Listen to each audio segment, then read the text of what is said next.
Water is one of the most important things, and staying hydrated is one of the most important things. Now, I've tried various different water techniques, from just single-use plastic bottles. I highly recommend that because you just pick them up and you can just refill them, but recycle them where you can, obviously. And sometimes they're not BPA free, so they may leach in the sun, so you may want to get yourself one that is BPA free. So I've actually got this little one here that I just got from a supermarket. It's a Sistema one, and it's really lightweight. There's hardly anything to it, and it is BPA free, and it's got no whatever's in it.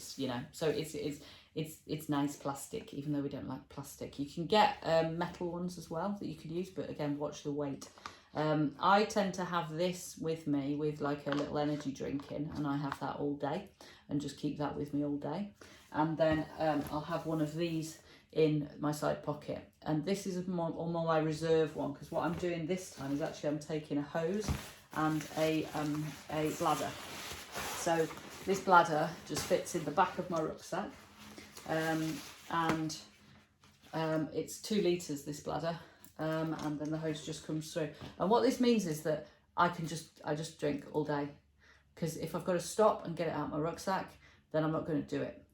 So it encourages me to stay hydrated, because that's one of the worst things you can do, get dehydrated. So, having this, the reason I have this as well is because I can't tell how much is left in here, because it just drains as it drains. So I don't know whether I've drank the whole thing or half of it or whatever. I can have an idea of that. So this is almost my backup, like, little reservoir.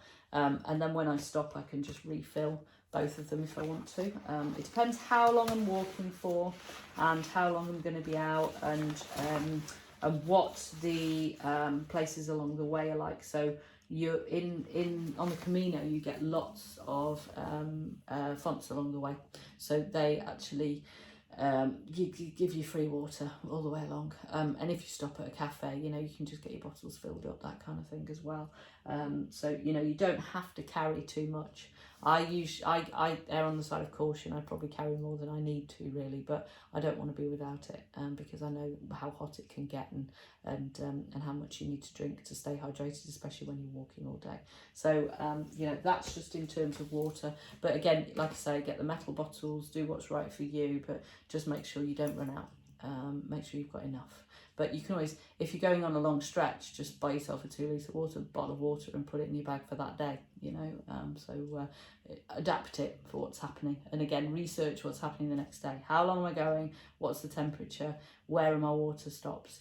Things like that are really crucial to be aware of as you go along.